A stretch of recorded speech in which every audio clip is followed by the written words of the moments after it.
kita ni mempunyai tanggungjawab.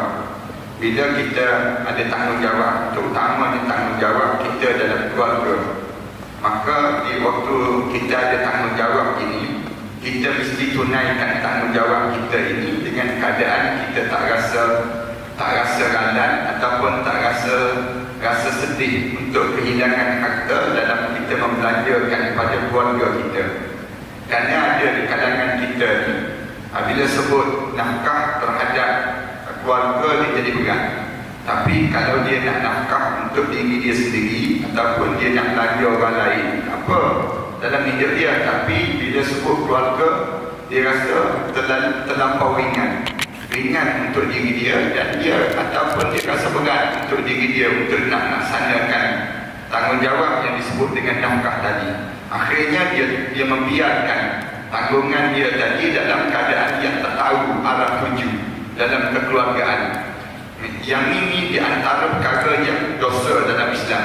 Islam menganggap bahawa siapa-siapa yang dia ada tanggungjawab, tiba-tiba dia tidak rasa dalam keadaan untuk dia tak rasa untuk nak bertanggungjawab, maka di waktu ini dia akan pada diri dianya melakukan dosa. Dosa ni di antara dosa yang dilarang dalam agamanya. Islam nak suruh kitanya di kalangan kitanya sentiasa hidup dalam keadaan yang sentiasa bertanggungjawab di antara satu sama lain. Hari ini yang kita sampai pada hadis yang keempat. Hadis yang keempat ni hadis wa an Sa'id bin Abi Waqqas radhiyallahu anhu fi hadithihi tawil alladhi qaddamnahu fi awal al-kitab fi bab an-niyyah anna Rasulullah sallallahu alaihi wasallam qala lahu wa innaka lan tunfiqa nafaqatan tabghi biha wajh Allah illa ujirta biha hatta ma taj'alu fi imra'atik, muttafaqun alaih. Ini di antara hadis yang Rasulullah sallallahu alaihi wasallam sebut daripada Sa'id bin Abi Waqqas radhiyallahu anhu dalam hadis yang panjang.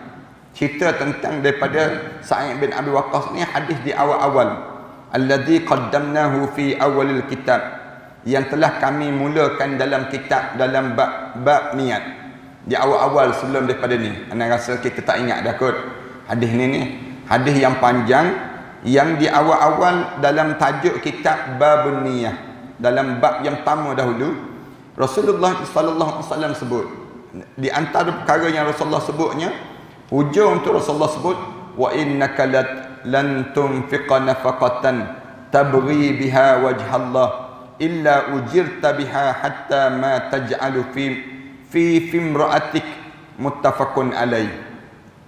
Rasulullah sallallahu alaihi wasallam sebut, tidaklah ada di kalangan kamu yang telah membelanjakan harta nafkah dia mengharapkan wajh Allah, mengharapkan keredaan Allah, illa ujirta biha, kecuali diganjarkan padanya, hatta ma taj'alu fi imra'atik, sehinggalah apa yang kamu belanjakan masuk sampai kamu belanjakan untuk makanan mulut isteri kamu.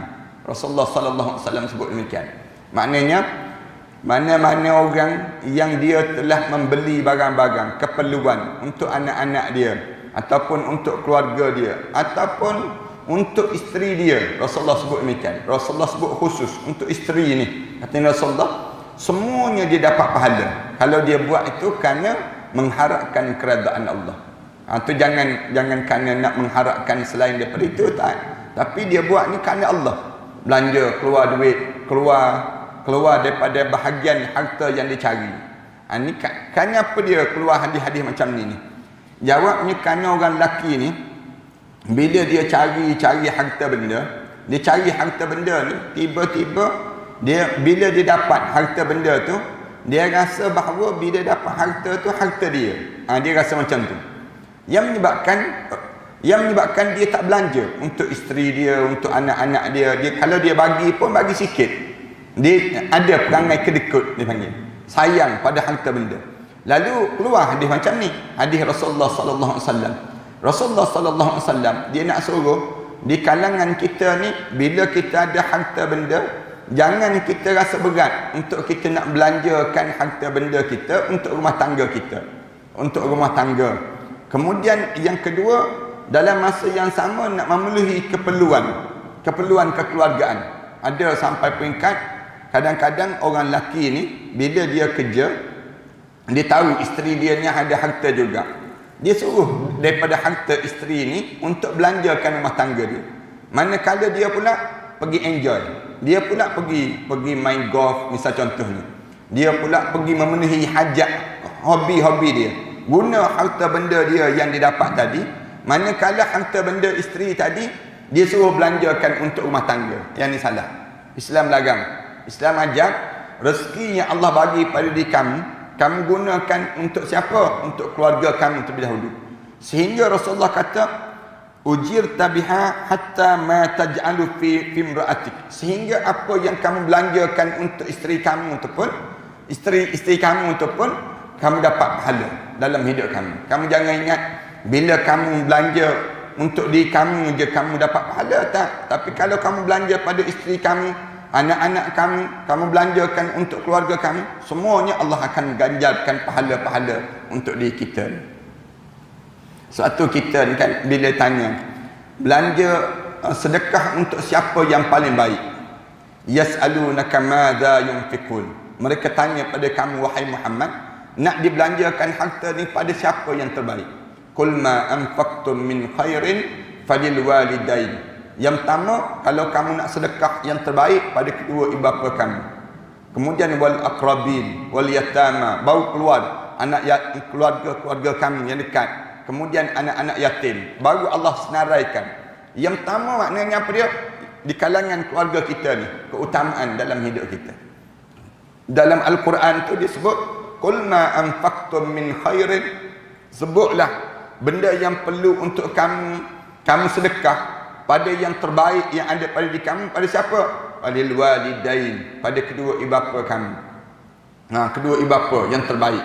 Kemudian lepas pada kedua ibu bapa yang telah membesarkan kita, yang telah mencurahkan tenaga untuk membesarkan kita, barulah wal aqrabin, adik-beradik, wal yatama, kemudian anak-anak yatim, wal masakin, kemudian baru orang miskin. Dia ada urutan dia. Urutan yang perlu kita kalau orang tanya nak sedekah pada siapa yang terbaik, nak derma pada siapa yang terbaik, yang ni. Yang pertama pada kedua ibu bapa kita. Lepas pada kedua ibu bapa kita, barulah keluarga kita, adik-beradik kita, turun, barulah anak yatim, barulah orang miskin. Dia baru sampai tahap yang demikian. Kita nak suruh glamour, kita derma untuk orang miskin dahulu. Kita derma untuk orang miskin, lalu kita panggil wartawan, kita upload dalam Facebook kita mula tunjuk dalam Instagram. Yang ni yang kita nak belanja terdahulu. Padahal Allah ajar untuk siapa yang paling terbaik pada kedua ibu bapa kami. Dua ibu bapa ni kenapa Allah sebut kedua ibu bapa? Kerana kita ni bila mak kita, ayah kita dia dah tua dah dalam hidup dia semakin banyak penyakit. Bila dia semakin banyak penyakit, yang ni yang kita ni diajar supaya jaga betul-betul ni. Ramai di kalangan kita bila mak kita sakit, ayah kita sakit, kita serah pada yang sulung saja. Yang abang. Abang pula disebut bukan dia minta nak jadi abang pun disebut. Dia ni pula dia kata bukan dia minta nak jadi kakak pun. Yang dia kata kamu adik-beradik kena jaga jugalah. Dia akan sebut demikian. Sama-sama kena jaga. Kita jawab tak, dalam Islam suruh abang yang sulung dahulu, kakak yang sulung dahulu, lepas tu baru turun adik-adik, kita sebut demikian. Tak, abang pula dia kata tak kira, semua bin sama je disebut. Semua binti sama je. Oleh yang demikian dia kata kita kena sama-sama jaga. Dia panggil demikian. Islam dia nak suruh dalam hidup kita ni, memang betul abang yang sulung ni keutamaan, tapi lepas pada tu adik-beradik ni kena tolong sama. Tolong jaga juga, jaga mak kita, jaga ayah kita, tolong hantar ke hospital, tolong ambil ubat, tolong bayar medical check up mereka di sendiri. Semua benda ni kita diajar supaya kita kena rasa tanggungjawab. Suatu hari mak kita ni kena masuk ward, kena pula buat operation, kena buat pula dengan pembedahan dan sebagainya. Kos yang tinggi. Di waktu tersebut siapa yang nak tanggung? Sebaik-baiknya pakak-pakak tanggung. Adik-beradik ni pakak tanggung. Kalau tak boleh juga, siapa yang paling berada di kalangan adik-beradik yang Allah bagi, siapa yang rezeki dia lebih, dia kena tanggung. Itu cara demikian. Dalam Islam nak suruh masing-masing kena rasa ni tanggungjawab bersama. Berebut di kalangan kita bila kita nak jaga mak dan ayah kita. Kerana apa dia? Yang kita belanja tu dianggap sedekah, pahala sedekah, sedekah yang terbaik dalam hidup kita, dan Allah tak kurangkan ganjaran dia dalam ganjaran orang yang telah infak pada kekeluargaan ini. Demikian juga dengan belanja pada isteri. Seorang suami bila dah belanja dah untuk yang disebut dengan apa dia, dengan mak dan ayah dia, mak mertua dan ayah mertua dia, lepas pada tu dia tanggung siapa lagi? Isteri dia. Tanggung isteri dia ni mesti tanggung. Jangan dia pula merungut, kejap-kejap masuk wad, kejap-kejap masuk wad disebut. Ini susah, penat dia sebut nak cari rezeki. Tak, jangan begitu. Bahkan dia kena rasa itu tanggungjawab yang ada pada diri dia, dan dia telah belanjakan di sudut harta benda dia, tenaga dia dan urusan apa saja pun, semua Allah tulis ganjaran untuk diri dia. Hadis-hadis macam ni hadis yang memberi semangat yang kuat dalam hidup orang mukmin. Nak suruh orang mukmin ni jangan kecewa. Kadang-kadang dalam hidup kita ni, bila kita belanja, kita rasa hilang duit. Tak ada. Menatap bukan begitu. Lagi kita belanja, lagi kita banyak rezeki yang Allah bagi. Lagi kita belanja, lagi kita akan banyak rezeki yang Allah akan kurniakan pada kita. Lagi kedekut, lagi kurang rezeki. Itu dalam kaedah yang kita kena faham dalam hidup kita. Perhatikan, perhati sistem ekonomi ni, ekonomi Islam ni, dia lagi orang belanja harta, ekonomi ni akan berpusat dan menjadi semakin kencang putaran, dipanggil kitaran ekonomi di kalangan masyarakat kita. Kalau masyarakat kita tak berbelanja, kitaran ekonomi ni jadi lesu. Ini sistem ekonomi negara kita. Demikian juga dengan apa dia, dengan rumah tangga kita. Kalau para haniskan nak suruh nak nampak kita ni ekonomi kita, rezeki kita ni banyak, belanjalah dalam kekeluargaan kita. Berbelanja. Bila isteri kita nak beli barang, apa dia, nak beli barang dapur, beli barang dapur. Bila kita beli itu, jangan kita rasa sedih pada diri kita. Sedih kita sebut, kenapa? Alah, habis duit nak beli barang dapur. Kadang-kadang isteri minta, cuma jangan minta lebih-lebih lah. Minta corningware, tupperware, jenis ware semua dia beli. Yang jenis demikian. Maksudnya kita beli itu untuk keperluan rumah tangga kita. Kita boleh tengok rumah tangga itu akan hidup. Rumah tangga itu hidup. Kenapa hidup? Kerana telah dijanakan dengan rezeki yang Allah bagi. Di mana kadang-kadang rumah kita ni didatangi tetamu. Kita buat masakan. Zaman-zaman dahulu orang-orang kampung, kalau tetamu datang, mesti dia masak. Makan tengah hari, makan malam, mesti ada benda demikian. Dia tak akan biarkan tetamu dia pulang tanpa makan terlebih dahulu di rumah dia. Ni zaman-zaman dahulu. Sebab tu rumah tangga zaman dahulu penuh dengan kemeriahan dan keberkatan. Kita boleh tengok rumah-rumah dahulu, rumah-rumah orang kampung ni terbuka aja dinding-dinding, terbuka je yang disebut dengan apa dia, pintu-pintu. Kenapa? Kerana keberkatan rumah tangga tu. Hidup tu subur je. Hidup kita rasa tenang hidup zaman tersebut. Zaman sekarang, cuba kita tengok, kitaran kita ni, perbelanjaan kita ni, kita berhemah, konon-kononnya. Dalam keadaan kita ni nak jaga. Akhirnya, rumah tangga kita ni lesu je, tak bermain. Asyik beli kat kedai je manjang, ada kadang-kadang. Kita nak beli nak makanan, pergi kat kedai. Dapur tak berasa, dia panggil. Kemudian rumah kita, tetamu tak datang. Tak ada orang nak datang rumah kita. Tetamu ni, bahkan adik-beradik kita pun tak nak datang rumah tangga kita. Kenapa tak nak datang?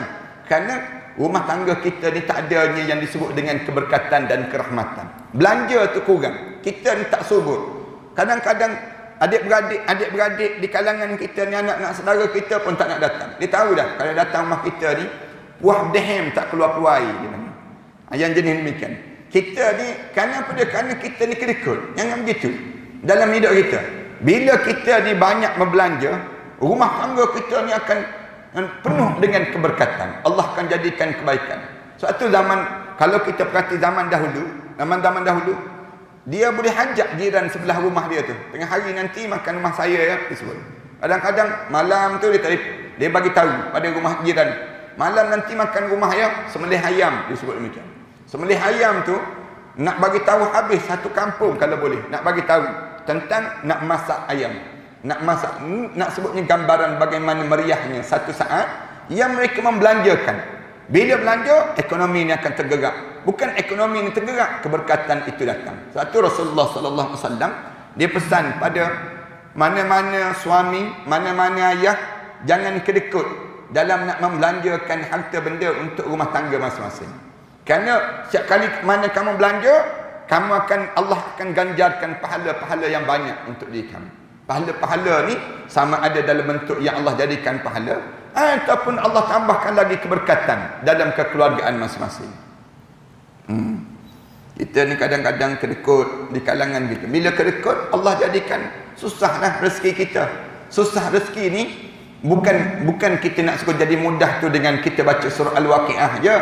Bukan kita nak suruh mudahkan rezeki kita dengan sembahyang sunat duha je. Tapi dalam nak tambahkan lagi rezeki kita ni berbelanja untuk rumah tangga kita. Jangan sampai peringkat rezeki yang ada ni kita simpan, tahu-tahu kita mati menghadap di hadapan Allah Subhanahu Wa Taala. Tiba-tiba rumah tangga kita ni hilang keberkatan. Kenapa dia? Kerana kita ni kedekut dalam kekeluargaan kita. Kemudian hadis yang kelima, wa an Abi Mas'ud Al-Badri radhiyallahu anhu anan Nabi sallallahu alaihi wasallam qala iza anfaqa ar-rajulu ala ahlihi yahtasibuha fa huwa lahu sadaqah. Ini lebih kurang sama tadi, muttafaqun alaih. Ketika mana seorang lelaki memberikan nafkah kepada keluarganya dengan niat untuk mengharapkan keredaan Allah. Dia bagi tadi, dia belanjakan harta benda untuk keluarga dia dengan tujuan untuk dapatkan keredaan Allah. Maka apa yang dibelanjakan itu dianggap sedekah baginya, itu mendapat pahala bagaikan orang yang bersedekah. Rasulullah sallallahu alaihi wasallam sebut demikian. Jangan kita ingat bila nak bersedekah ni, bila datang masjid baru nak sedekah. Bila nak sedekah, bila jumpa orang miskin baru nak bersedekah. Jangan. Rasulullah ajar, bila kamu nak bersedekah, bila kamu belanjakan rezeki yang Allah bagi pada kamu untuk keluarga kamu, dianggap sedekah. Itu cara demikian. Kadang-kadang kan kita kena bayar bil. Tengok bil tu tinggi je kadang-kadang. Kita pun mula mengeluh. Sebut ada isteri kita, sebut ada anak kita. Kenapa siapa yang buka elektrik banyak sangat ni kena belanja? Ni mesti guna peti ais banyak ni. Ni mesti guna aircon ni, mesti guna yang demikian. Kita mula mengeluh. Jangan mengeluh. Jangan mengeluh pada diri kita. Kita kena sebut bahawa apa dia? Berjimat cermat itu satu amalan yang baik. Cuma jangan sampai kita berjimat cermat jadi kedekut. Tu jangan pada diri kita. Bahkan kita kena, bila isteri kita, anak kita gunakan semua keperluan dan kekeluargaan kita, kita pun bayar bil tersebut. Kita sebut alhamdulillah kerana kita telah bersedekah, bukan untuk diri kita aja, untuk rumah tangga kita sama. Pahala sedekah itu dapat untuk diri kita. Tu kena ingat benda yang demikian. Ni hadis-hadis macam ni nak ajar pada lelaki ataupun suami-suami kedekut dengan dia. Mana-mana lelaki ataupun suami kedekut, tolong baca hadis-hadis macam ni. Nak suruh masing-masing jangan rasa berat dalam jiwa masing-masing bila nak membelanjakan untuk rumah tangga dia. Yang herannya, nak beli makanan, nak bayar tu, nak bayar ni, dia pula marah. Tapi yang kadang-kadang suami ni, dia beli rokok tak apa pula. Dia beli rokok tu, hisap rokok, membazir betul dia panggil. Yang tu tak apa, dia boleh tak marah apa-apa pun pada diri dia. Tapi kalau keluarga dia belanja dalam keadaan guna beli barang tu, beli barang ni untuk keperluan keluarga dia marah pula. Yang ni tak betul dalam kekeluargaan ni. Ada orang kita, dia habiskan harta benda dia untuk hobi dia. Yang jenis minat modified kereta kan, modified kereta ke, modified motor ke dan sebagainya. Dia boleh belanja pula untuk benda yang demikian. Nak beli exhaust kereta je, exhaust kereta. Exhaust yang boleh masuk kepala dalam tu sebut dia. Yang tu dia sanggup beli 1,000, 2,000 nak tukar exhaust kereta ni, belanja. Tapi bila orang rumah dia nak beli barang tu, nak beli barang ni, dia marah terus. Apa ni membazir dah, dia sebut demikian. Dia tahu pula membazir. Yang dia beli exhaust besar color tu tak apa pula. Ni ada juga yang jenis demikian. Dalam kekeluargaan ni kena ingat, bila kita berumah tangga, di antara benda yang perlu kita buat dalam hidup kita, belanjakan pada keluarga. Bila kita belanja pada keluarga kita dalam membeli rezeki dan sebagainya, semua tu pahala-pahala yang Allah kurniakan untuk diri kita. Wa an Abdullah bin Amr bin As radhiyallahu anhuma qala Rasulullah sallallahu alaihi wasallam, kafa bil mar'i ithman an yuda'a man yaqut. Hadis hasan sahih rawahu Abu Dawud wa ghairuhu. Wa rawahu Muslim fi sahihi bimaknahu qala kafa bil mar'i ithman an yahbisa an amman yamliku qutah. Ini hadis ni, tadi hadis yang Rasulullah sebut kita dapat pahala. Yang ni Rasulullah kata, yang ni dapat dosa pula. Macam mana dapat dosa? Memadailah seseorang itu menjadi berdosa apabila dia mensia-siakan orang yang patut dia bagi makan padanya. Dosa orang tersebut. Dosa di kalangan kamu, mana-mana di kalangan kamu yang patutnya isteri kamu, anak kamu dapat makanan, tiba-tiba tak dapat makanan, kamunya biarkan dia tak makan. Biar dia tak makan sebut. Dosa bagi kamu. Kenapa dia berdosa ni? Kerana kamu kekenyangan. Kamu makan untuk diri kamu. Kadang-kadang beliau nak balik, dia tahu dah isteri dia ni tak masak ni, dia sebut. Tak masak ni kat rumah ni. Dia pun berhenti kat kedai, dia makan seorang-seorang. Makan seorang-seorang. Isteri tunggu je suami ni nak balik. Bila suami balik, sampai ke rumah, isteri tanya, bang, tak bawa balik apa-apa ke? Bawa balik apa, dia tanya. Dia tanya balik isteri dia. Isteri dia pun tanya, saya tak masak ni bang. Siapa suruh? Dia sebut demikian. Siapa suruh tak masak? Dia marah pula pada isteri. Jawab, nak masak apa? Tak ada makanan. Tak ada benda yang nak masak. Tak ada benda nak masak. Harap abang bawa balik lah. Dia sebut demikian. Katanya suami, kita puasa je lah. Puasa apa? Isteri sebut malam-malam macam ni. Sebut. Nak sebutnya, alah kita puasa, buat puasa dia sebut. Kita tidur. Padahal dia dah kenyang dah. Dia dah kenyang dah. Dosa suami yang jadi macam tu. Dosa. Dia dah kenyang dah. Sebelum sampai ke rumah, dia dah makan siap-siap. Dia berhenti kat kedai dan sebagainya. Kemudian dia makan dah siap-siap. Dah kekenyangan dah dia. Isteri tanya, ada makanan ke? Ada makanan ke abang bawa balik? Saya tak bawa balik apa-apa pun, dia sebut. Dah kamu malas, padan muka kamu, dia sebut. Malas, dia sebut pada isteri dia. Padahal isteri dia sebut, nak malas apa? Barang tak ada. Beras pun tak ada nak masak. Nak masak apa kat rumah? Tak ada makanan. Yang tak ada sungguh perang sekian. Zaman kita ni lagi teruk ni. Zaman sekarang ni, anda berjumpa dengan orang yang kita nampak rumah dia nampak macam biasa kan. Nampak orang macam berada. Sebenarnya dia memang susah dalam keluarga ni. Ramai di kalangan kita ni, nak beli makanan pun tak boleh. Nak beli beras pun tak ada. Tak ada duit. Memang tak ada sungguh. Bila kita buat di masjid ni kan. Masjid ni kita buat food bank. Food bank ni, bila kita buat makanan percuma, anda buat di Seksyen 8 di Kompleks Tibun Nabawi. Mana-mana jemaah-jemaah yang ada rezeki tu, beli makanan, beli beras ke, beli sardin ke, beli apa, letak dekat rak tersebut. Ada ibu-ibu ni datang ambil makanan tu. Kita umum datang ambil cara percuma je. Siapa nak ambil, kemudian tulis nama. Yang datang ambil ni, dia ambil pukul berapa? Pukul 2 pagi datang. Pukul 2 pagi kita letak CCTV, kita tengok. Datang ambil, kemudian tulis nama. Tulis nama tu. Kita letak dalam tulisan, dalam garisan tu kita sebut pukul berapa. Dia tulis datang pukul 8 malam. Padahal dia datang. Kita tengok dalam CCTV pukul 2 pagi. Tapi dia tulis pukul 8 malam. Kenapa dia buat demikian? Dia rasa malu. Malu nak bagi tahu yang dia ni susah. Ambil sungguh. Kadang-kadang kita terserempak dengan mereka yang ambil minyak, yang ambil gula, yang ambil barang-barang keperluan ni. Dia tunduk je. Tunduk muka dia. Dia sebut, minta maaf lah ustaz, saya terpaksa ambil. Kenapa dia? Kerana tak ada sungguh. Suami saya tak ada, kemudian anak-anak pula tak bagi, tak tolong. Saya terpaksa juga datang ambil ni sebut. Anak sebutnya susah sungguh di kalangan kita. Bukannya orang yang dalam keadaan yang kita nampak macam masyarakat kita ni biasa-biasa, tak. Ada orang yang memang susah sungguh dalam hidup mereka tersebut.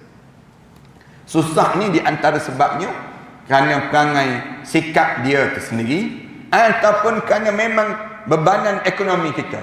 Keadaan ekonomi kita ni semakin terdesak. Dalam suasana masyarakat kita ni semakin terdesak, makin terdesak. Ekonomi yang tak menentu.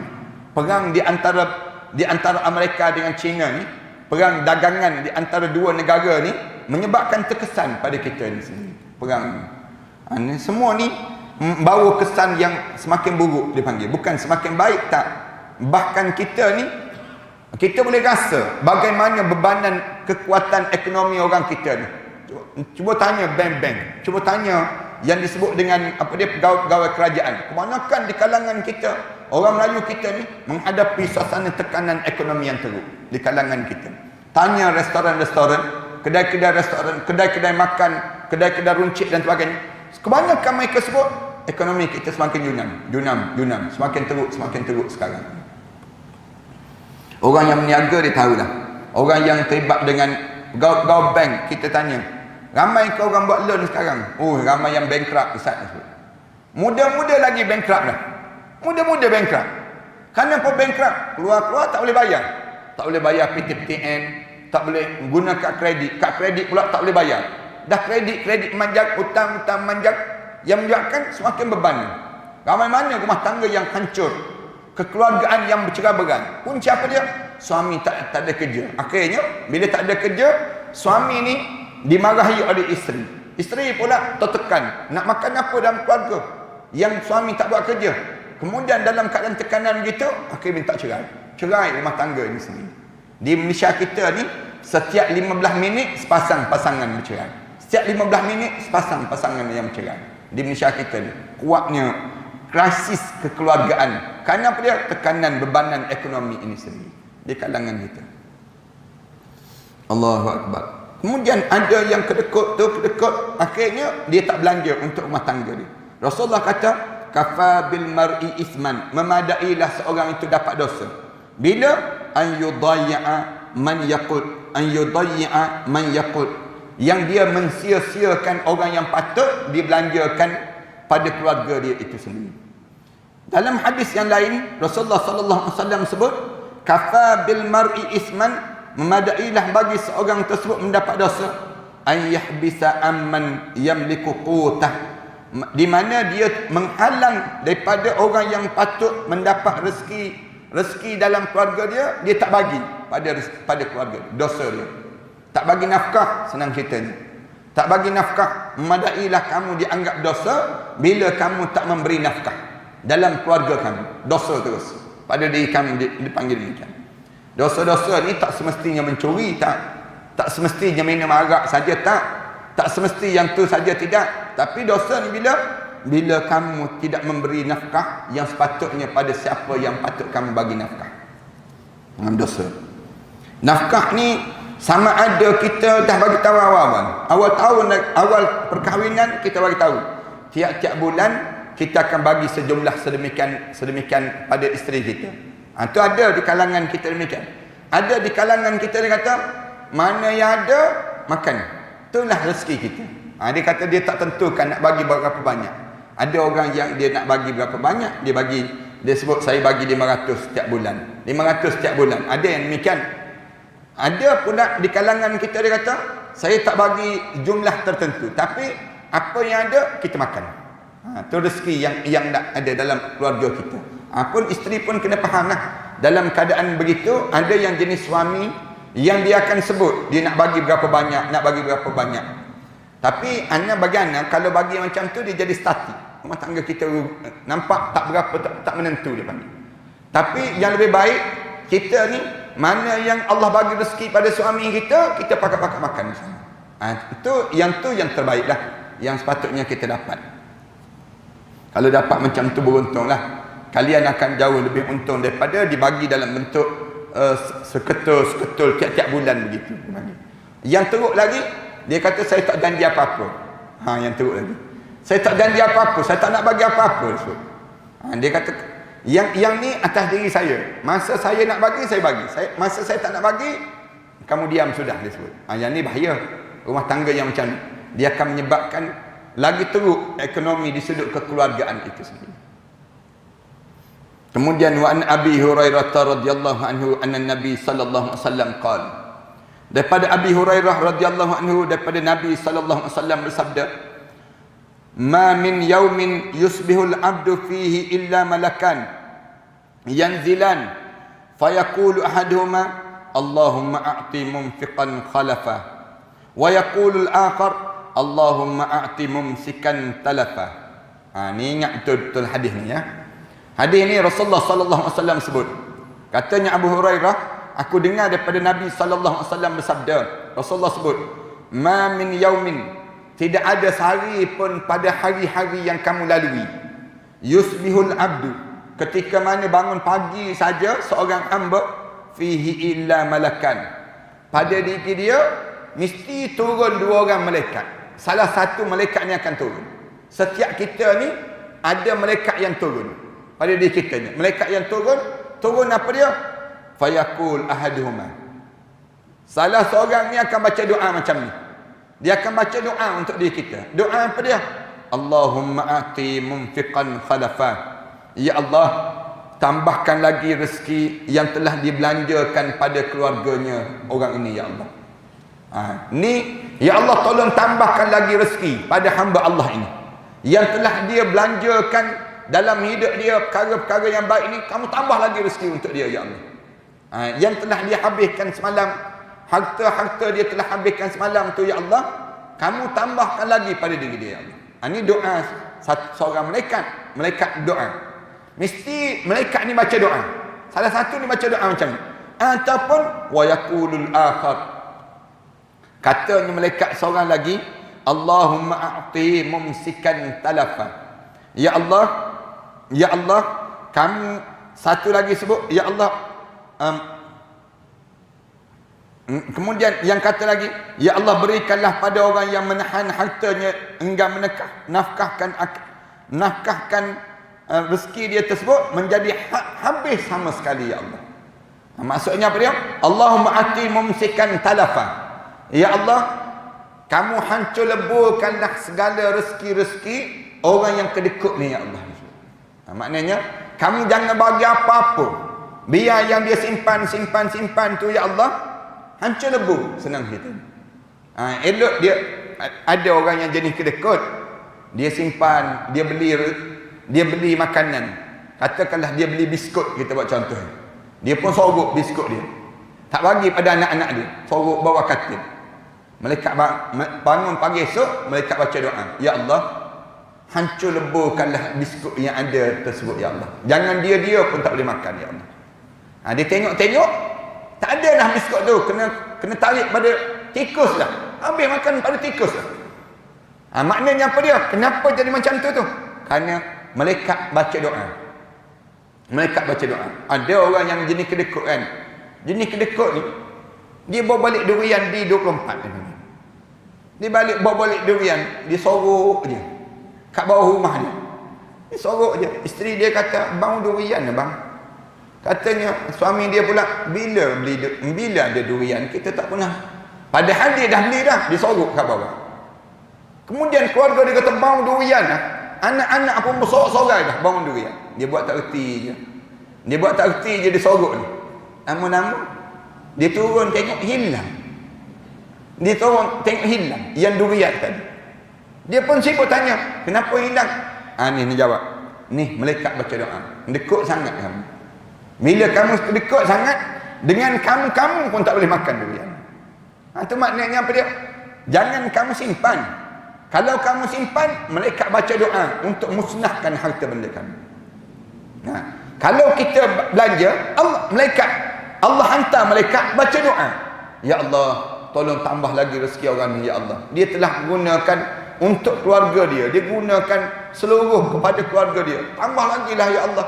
Malaikat baca doa. Rasulullah sebut demikian. Kalau tidak, kalau kita sorok, kita simpan. Isteri kita kata, "Bang, saya nak beli yang ni, boleh tak bang? Saya rasa nak jugalah gelang-gelang, sutas, nak jugalah cincin-cincin, sorat dekat jari ni," katanya isteri.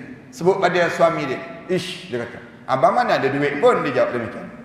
Yang isteri kata, "Orang lain bang, bukan gelang je. Orang lain tu dengan rantai-rantai ada, jiran sebelah tu. Dia pun jawab, beli yang Zulian gitu dia sebut. Bukan beli yang original pun dia sebut. Beli yang tipu je tu dia sebut demikian. Dia nak mensamakan dia. Dia ada rezeki ke tak ada rezeki? Dia ada tapi dia simpan. Satu hari tengok dia terpaksa belanjakan rezeki dia ni pada benda yang dia terpaksa guna juga. Yang hancur lebur rezeki dia tadi. Tak boleh bagi pada isteri dia. Punca apa dia? Kerana dia kedekut tadi, malaikat baca doa. Malaikat baca doa. Tiap-tiap pagi, malaikat baca doa pada dia. Doa malaikat apa dia? Allahumma a'ti mumsikan talafa. Ya Allah, kamu jadikanlah pada orang yang kedekut ini hancur lebur rezeki yang ada pada diri dia. Habis rezeki dia tadi. Ini doa yang dibaca oleh malaikat. Biarlah kita ni tiap-tiap pagi malaikat baca doa Allahumma a'ti mumfiqan khalafa. Biar malaikat baca doa ni untuk diri kita. Kita pun pagi lagi amin, amin, mengaminkan doa para malaikat Allah Subhanahu wa taala. Ingat ni hadis ni tiap pagi, bukannya tiap-tiap sebulan sekali tak, tapi Rasulullah kata malaikat ni ma min yaumin, tak ada hari yang berlalu pada hari-hari ni, pada pagi hari mesti malaikat baca doa ni untuk diri kamu. Kalau malaikat baca doa ni, salah satu ni akan dibaca doa untuk diri kamu. Doa apa dia? Sama ada kamu belanjakan untuk keluarga kamu tersebut. Semua doa malaikat akan baca untuk diri kita. Lepas tu kita kan kadang-kadang kita balik dalam jalan malam-malam nak sampai ke rumah, telefon pada orang rumah, beritahu pada orang rumah nak sampai ni, nak beli makanan apa, nak apa dia dalam rumah tangga kita, keluarga kita nak apa dia lagi, misal contohnya. Maknanya yang ni orang rumah kata tak apalah bang, ada dah makanan kat dapur, banyak dah, misal contoh. Kita pun tak apalah yang demikian. Tapi kadang-kadang orang rumah ni sebut, bang, memang keluarga tak makan lagi, belilah nasi goreng paprika misal contoh. Belilah tom yam ke, nak juga rasa, macam orang lain rasa. Kita beli makanan untuk belanja rumah tangga kita tadi. Itu cara yang terbaik untuk kekeluargaan kita. Ni benda-benda yang perlu ada lah, nak suruh jaga rumah tangga. Wa anhu anin nabi sallallahu alaihi wasallam qala al yadu ulya khairun min al yadi sufla wabda biman ta'un wa khairu sadaqatin man kana an zahri ghinan wa man yasta'fif yu'affifu Allah wa man yastaghni yughnihu Allah, rawahu al-Bukhari. Rasulullah sallallahu alaihi wasallam sebut lagi, Rasulullah sebut tangan yang berada ke atas jauh lebih mulia daripada tangan yang berada kat bawah. Maksudnya mereka yang memberi jauh lebih baik daripada mereka yang meminta. Kalau kita dipilih, Rasulullah kata, kalau kamu ada pilihan, wabda biman ta'un, pilihlah untuk berada di atas, bukan berada di bawah. Maksudnya Rasulullah kata, wabda biman ta'un, hidup ni jadikanlah pemberi, bukan penerima. Jangan hidup diri kamu ni asyik kamu nak terima je. Kamu jadikanlah, kalau dalam hidup ni ada dua. Rasulullah kata al-yadu sufla al-yadu uliya khairun min al-yadi sufla. Tangan yang berada ke atas jauh lebih baik daripada tangan yang berada kat bawah. Maksudnya orang yang memberi jauh daripada orang yang menerima. Jangan belajar untuk nak menjadi penerima, asyik minta. Jangan. Belajar untuk pemberi, menjadi pemberi. Rasulullah sebut wabda biman ta'un, mulakan dalam hidup kamu ni untuk memberi. Dalam hidup kamu ni kamu berlumba untuk memberi. Jangan kita asyik nak jadi penerima. Jangan. Cuba belajar juga untuk kita ni, untuk kita nak memberi. Kan ada orang dia seronok untuk dapat terima kat rumah dia, sekejap orang bagi salam, nak ada apa, dia jawab. Orang jawab, ni ada makanan sikit, ni ada, dia pun suka. Kenapa dia menerima. Rasulullah kata tak, bukan kamu menerima, yang sepatutnya kamu yang memberi. Kita ada buah-buahan dekat kampung, ambil buah-buahan kita ni, datang bagi pada jiran. Manakala jiran ni jangan asyik suka je, menerima je. Oh, alhamdulillah kita ada jiran yang ada kebun. Alhamdulillah kita berjiran dengan orang yang ada kebun. Masuk je musim durian, sibuk tanya, durian tak gugur ke tahun ni? Tanya jiran dia. Yang dia sendiri tanam pun tidak. Dia sibuk tanya. Lepas tu jiran bagi tahu, ya ada kebun saya, kebun banyaklah pohon durian. Tak nak ajak ke pergi kampung kat sana? Dia pula ajak. Dia pelawa diri dia. Rasulullah kata jangan begitu. Jadikanlah diri kamu ni yang banyak kebun durian, yang banyak kebun rambutan, kebun buah-buahan. Kamu pula ajak orang. Mari. Yang kalau kamu dapat yang tu, itu lebih baik dalam hidup. Itu lebih baik dalam hidup kan. Ini kan musim-musim buah dengan buah yang paling awal berbuah tapi paling lambat masa. Buah rambai dipanggil. Buah rambai ni dia berbuah awal. Berbuah manjang je turun ke bawah ni. Tapi dia masak paling lambat sekali. Orang lain dah habis, dah masak semua, dia baru masak.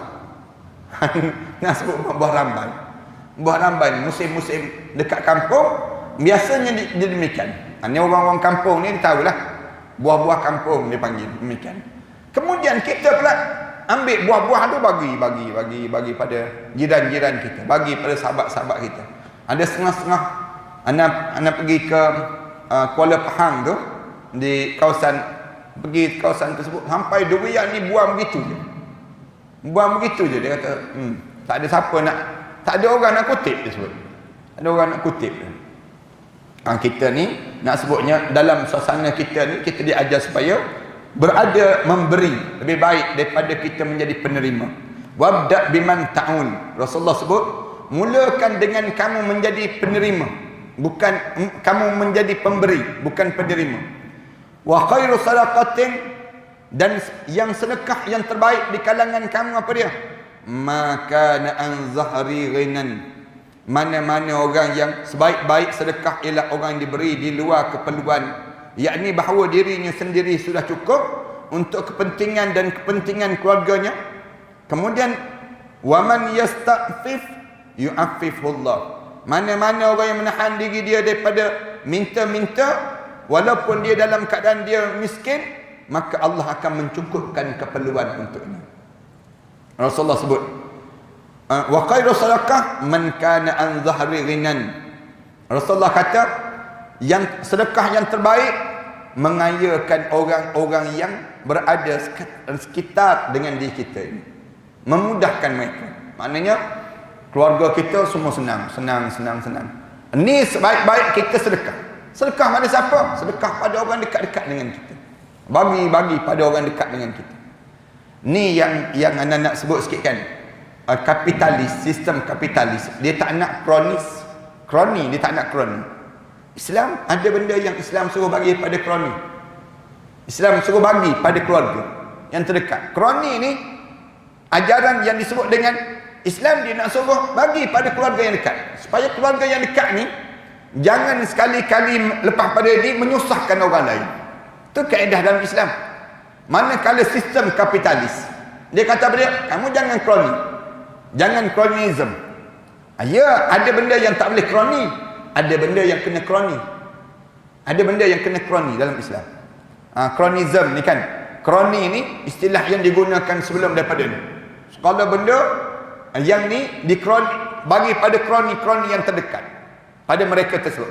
Kroni ni bagi kapitalis, bagi sistem sekularis, dia tak nak benda demikian.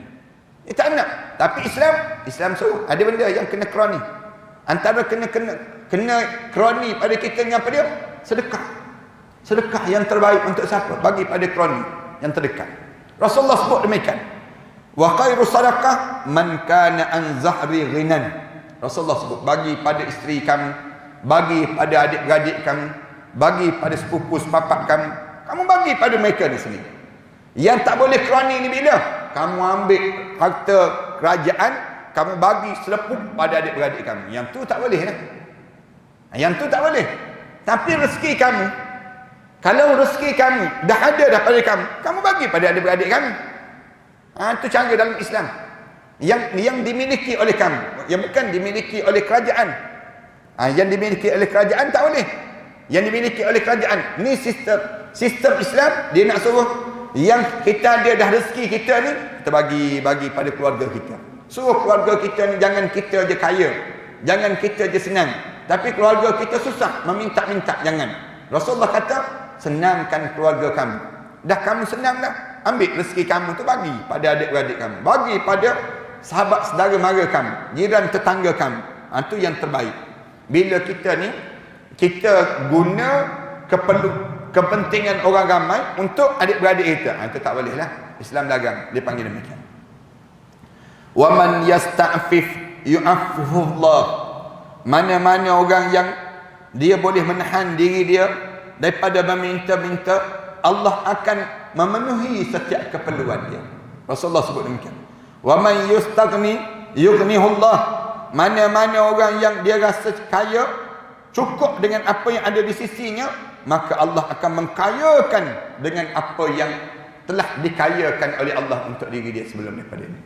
Ini Islam diajar, jangan minta-minta. Hidup ni sekadar-kadar sudahlah. Hidup ni biar rasa cukup dengan apa yang Allah bagi pada diri kita, kita rasa cukup je dalam hidup kita. Maka di waktu ini Allah jadikan kekayaan kepada kita bertambah dalam kehidupan kita seharian. Habislah dalam bab sedekah ini, insya-Allah kita masuk bab al-infaq mimma yuhibbu wa minal jayyid. Bila kamu nak bersedekah, bersedekahlah apa yang kamu sukai dan apa yang terbaik, yang baik di sisi kamu.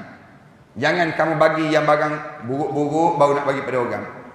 Bila nak bersedekah, nanti durian dah nak masam, bagi pada orang. Nak suruh orang buat tempoyak, dia panggil demikian. Senang dia sebut demikian. Jangan. Bagi waktu mana baru gugur tu bagi. Yang kamu sayang. Nak bagi pada orang yang mana? Yang kena tebuk pada tupai. Kena tebuk pada tupai baru dia bagi pada orang. Yang tak kena tebuk, dia nak jual. Yang ni tak boleh. Islam diajar supaya kita ni bersedekahlah dengan apa yang kita sayang. Yang kita sayang, kita sedekah.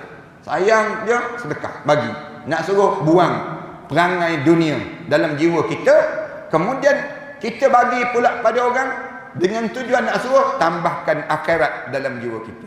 Ini suatu Islam dia suruh banyakkan kita berbelanja di jalan Allah Subhanahu Wa Taala, nak suruh kita ni menambahkan rasa kasih dan sayang pada akhirat Allah, dan kita ni mengurangkan rasa cinta terhadap dunia.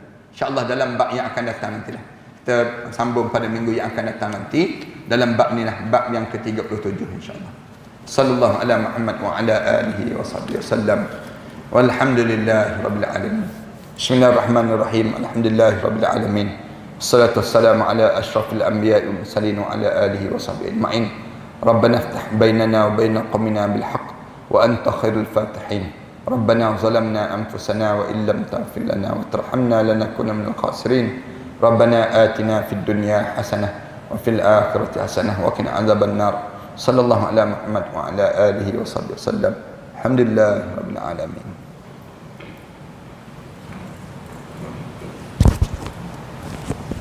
Maknanya setiap di kalangan kita ni mempunyai tanggungjawab. Bila kita ada tanggungjawab, terutamanya tanggungjawab kita dalam keluarga, maka di waktu kita ada tanggungjawab ini, kita mesti tunaikan tanggungjawab kita ini dengan keadaan kita tak rasa ralan ataupun tak rasa sedih untuk kehilangan harta dalam kita membelanjakan pada keluarga kita. Kerana ada di kalangan kita ni, bila sebut nafkah terhadap keluarga dia jadi berat. Tapi kalau dia nak nafkah untuk diri dia sendiri ataupun dia nak belanja orang lain, apa dalam hidup dia, tapi bila sebut keluarga dia rasa terlampau ringan untuk diri dia, dan dia ataupun dia rasa berat untuk diri dia untuk nak melaksanakan tanggungjawab yang disebut dengan nafkah tadi. Akhirnya dia membiarkan tanggungan dia tadi dalam keadaan yang tak tahu arah tuju dalam kekeluargaan. Yang ini di antara perkara yang dosa dalam Islam. Islam menganggap bahawa siapa-siapa yang dia ada tanggungjawab, tiba-tiba dia tidak rasa dalam keadaan untuk dia tak rasa untuk nak bertanggungjawab, maka di waktu ini dia akan pada diri dianya melakukan dosa. Dosa ni di antara dosa yang dilarang. dalam agamanya. Islam nak suruh kitanya di kalangan kitanya sentiasa hidup dalam keadaan yang sentiasa bertanggungjawab di antara satu sama lain. Hari ini yang kita sampai pada hadis yang keempat. Hadis yang keempat ni hadis wa an Sa'id bin Abi Waqqas radhiyallahu anhu fi hadithihi tawil alladhi qaddamnahu fi awal al-kitab fi bab an-niyyah anna Rasulullah sallallahu alaihi wasallam qala lahu wa innaka lan tunfiqa nafaqatan tabghi biha wajh Allah illa ujirta biha hatta ma taj'alu fi imra'atik muttafaqun alaih. Ini di antara hadis yang Rasulullah sallallahu alaihi wasallam sebut daripada Sa'id bin Abi Waqqas radhiyallahu anhu dalam hadis yang panjang. Cerita tentang daripada Sa'id bin Abi Waqqas ni hadis di awal-awal. Alladzi qaddamnahu fi awalil kitab, yang telah kami mulakan dalam kitab dalam bab niat. Di awal-awal sebelum daripada ni. Ana rasa kita tak ingat dah kot. Hadis ni hadis yang panjang yang di awal-awal dalam tajuk kitab babun niyah, dalam bab yang pertama dahulu Rasulullah sallallahu alaihi wasallam sebut, di antara perkara yang Rasulullah sebutnya, hujung untuk Rasulullah sebut wa innaka lan tunfiqa nafaqatan tabghi biha wajh Allah illa ujirta biha hatta ma taj'alu fi imra'atik muttafaqun alaih. Rasulullah sallallahu alaihi wasallam sebut, tidaklah ada di kalangan kamu yang telah membelanjakan harta nafkah dia mengharapkan wajh Allah, mengharapkan keredaan Allah, illa ujirta biha, kecuali diganjarkan padanya, hatta ma taj'alu fi imra'atik, sehinggalah apa yang kamu belanjakan masuk sampai kamu belanjakan untuk makanan mulut isteri kamu. Rasulullah sallallahu alaihi wasallam sebut demikian. Maknanya mana-mana orang yang dia telah membeli barang-barang keperluan untuk anak-anak dia ataupun untuk keluarga dia ataupun untuk isteri dia, Rasulullah sebut demikian. Rasulullah sebut khusus untuk isteri ni. Kata Rasulullah, semuanya dia dapat pahala kalau dia buat itu kerana mengharapkan keredaan Allah. Itu jangan kerana nak mengharapkan selain daripada itu, tak. Tapi dia buat ni kerana Allah. Belanja, keluar duit, keluar daripada bahagian harta yang dia cari. Ni kerana apa dia keluar hadis-hadis macam ni? Jawabnya kerana orang lelaki ni bila dia cari harta benda, dia cari harta benda ni, tiba-tiba bila dia dapat harta benda tu, dia rasa bahawa bila dapat harta tu harta dia. Dia rasa macam tu. Yang menyebabkan dia tak belanja untuk isteri dia, untuk anak-anak dia. Kalau dia bagi pun bagi sikit. Dia ada perangai kedekut, dia panggil. Sayang pada harta benda. Lalu keluar hadis macam ni, hadis Rasulullah sallallahu alaihi wasallam. Rasulullah sallallahu alaihi wasallam dia nak suruh di kalangan kita ni, bila kita ada harta benda, jangan kita rasa berat untuk kita nak belanjakan harta benda kita untuk rumah tangga kita. Untuk rumah tangga. Kemudian yang kedua, dalam masa yang sama nak memenuhi keperluan kekeluargaan. Ada sampai peringkat kadang orang lelaki ni bila dia kerja, dia tahu isteri dia ni ada harta juga. Dia suruh daripada harta isteri ni untuk belanjakan rumah tangga dia. Manakala dia pula pergi enjoy. Dia pula pergi main golf misal contohnya. Dia pula pergi memenuhi hajat hobi-hobi dia. Guna harta benda dia yang didapat tadi. Manakala harta benda isteri tadi dia suruh belanjakan untuk rumah tangga. Yang ni salah. Islam larang. Islam ajar rezeki yang Allah bagi pada diri kamu gunakan untuk siapa? Untuk keluarga kamu terlebih dahulu.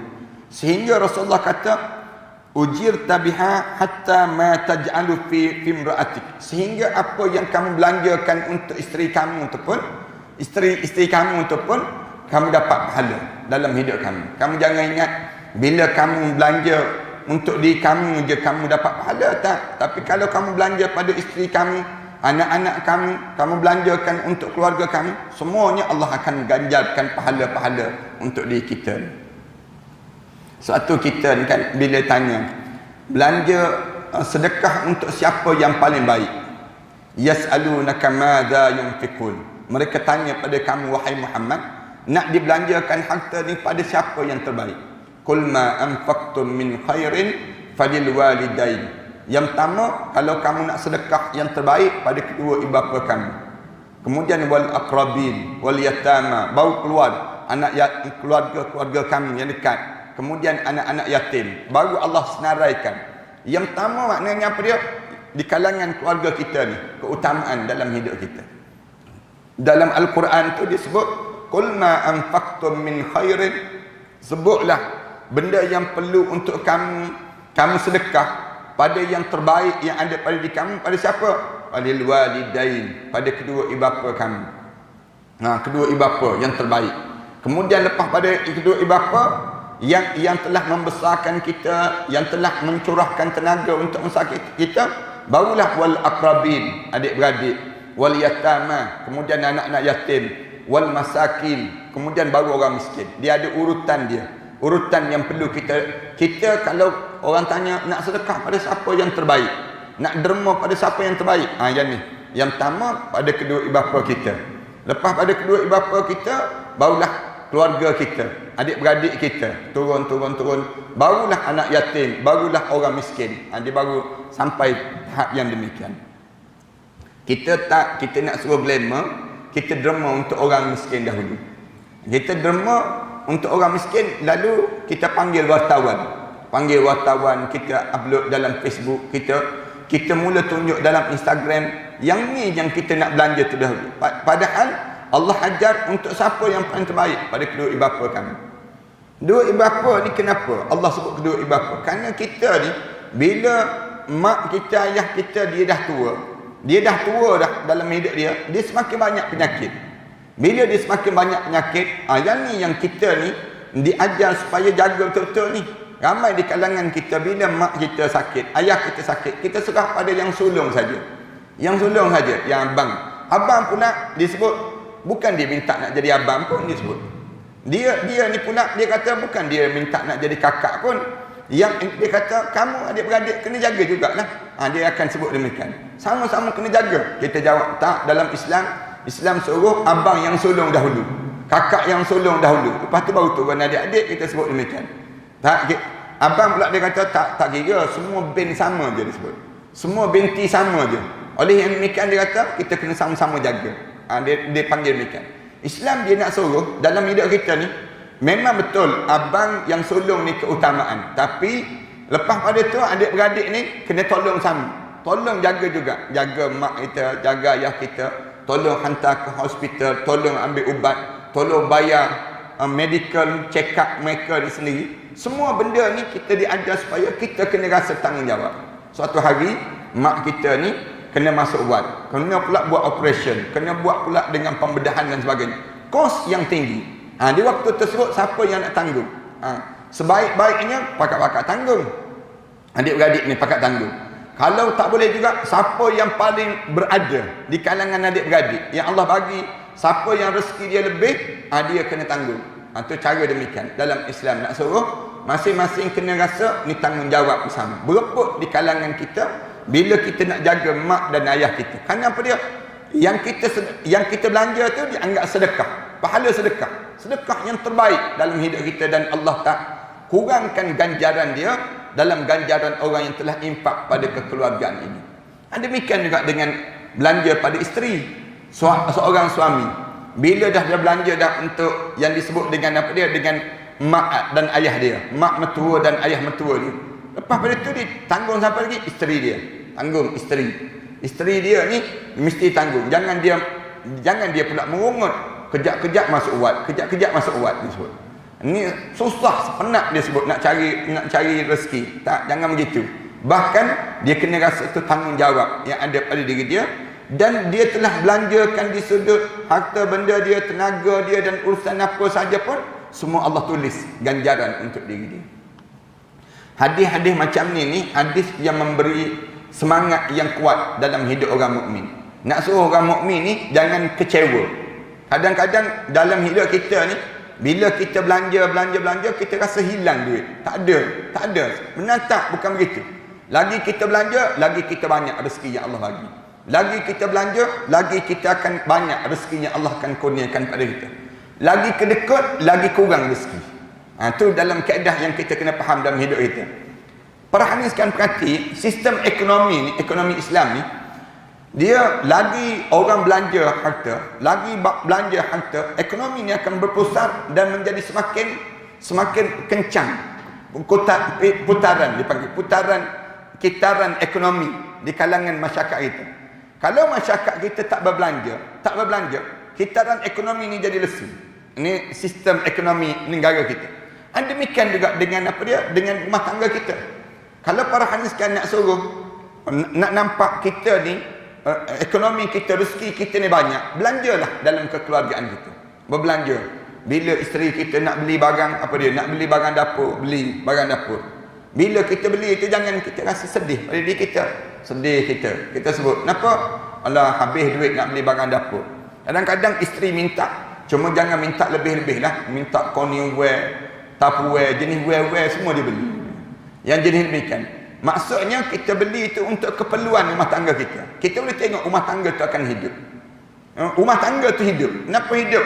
Kerana telah dijanakan dengan rezeki yang Allah bagi. Di mana kadang-kadang rumah kita ni didatangi tetamu. Kita buat masakan. Zaman-zaman dahulu orang-orang kampung, kalau tetamu datang, mesti dia masak. Makan tengah hari, makan malam, mesti ada benda demikian. Dia tak akan biarkan tetamu dia pulang tanpa makan terlebih dahulu di rumah dia. Ni zaman-zaman dahulu. Sebab tu rumah tangga zaman dahulu penuh dengan kemeriahan dan keberkatan. Kita boleh tengok rumah-rumah dahulu, rumah-rumah orang kampung ni terbuka aja dinding-dinding, terbuka je yang disebut dengan pintu-pintu. Kenapa? Kerana keberkatan rumah tangga tu. Hidup tu subur je. Hidup kita rasa tenang hidup zaman tersebut. Zaman sekarang, cuba kita tengok, kitaran kita ni, perbelanjaan kita ni, kita berhemah konon-kononnya. Dalam keadaan kita ni nak jaga. Akhirnya rumah tangga kita ni lesu je, tak bermain. Asyik beli kat kedai je manjang. Kadang-kadang kan kita nak beli nak makanan, pergi kat kedai. Dapur tak berasa, dia panggil. Kemudian rumah kita tetamu tak datang. Tak ada orang nak datang rumah kita. Tetamu ni, bahkan adik-beradik kita pun tak nak datang rumah tangga kita. Kenapa tak nak datang? Kerana rumah tangga kita ni tak adanya yang disebut dengan keberkatan dan kerahmatan. Belanja tu kurang. Kita ni tak subur.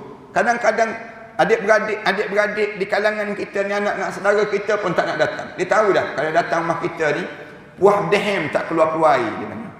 Yang jenis demikian. Kita ni kerana kita ni kedekut. Jangan begitu dalam hidup kita. Bila kita ni banyak membelanja, rumah tangga kita ni akan penuh dengan keberkatan. Allah akan jadikan kebaikan. Suatu zaman, kalau kita perhati zaman dahulu, dia boleh hajak jiran sebelah rumah dia tu. Tengah hari nanti makan rumah saya ya, disebut.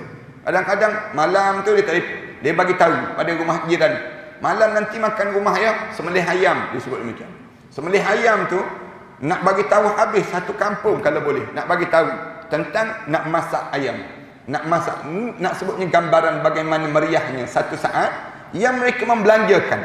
Bila belanja, ekonomi ini akan tergerak. Bukan ekonomi ini tergerak, keberkatan itu datang. Satu Rasulullah sallallahu alaihi wasallam dia pesan pada mana-mana suami, mana-mana ayah, jangan kedekut dalam nak membelanjakan harta benda untuk rumah tangga masing-masing. Kerana setiap kali mana kamu belanja, Allah akan ganjarkan pahala-pahala yang banyak untuk diri kamu. Pahala-pahala ni sama ada dalam bentuk yang Allah jadikan pahala, ataupun Allah tambahkan lagi keberkatan dalam kekeluargaan masing-masing. Kita ni kadang-kadang kedekut di kalangan kita. Bila kedekut, Allah jadikan susahlah rezeki kita. Susah rezeki ni bukan kita nak suruh jadi mudah tu dengan kita baca surah Al-Waqiah je. Bukan kita nak suruh mudahkan rezeki kita dengan sembahyang sunat duha je. Tapi dalam nak tambahkan lagi rezeki kita ni, berbelanja untuk rumah tangga kita. Jangan sampai peringkat rezeki yang ada ni kita simpan, tahu-tahu kita mati menghadap di hadapan Allah Subhanahu Wa Taala. Tiba-tiba rumah tangga kita ni hilang keberkatan. Kenapa dia? Kerana kita ni kedekut dalam kekeluargaan kita. Kemudian hadis yang kelima, wa an Abi Mas'ud Al-Badri radhiyallahu anhu anan Nabi sallallahu alaihi wasallam qala iza anfaqa ar-rajulu ala ahlihi yahtasibuha fa huwa lahu sadaqah. Ini lebih kurang sama tadi, muttafaqun alaih. Ketika mana seorang lelaki memberikan nafkah kepada keluarganya dengan niat untuk mengharapkan keredaan Allah.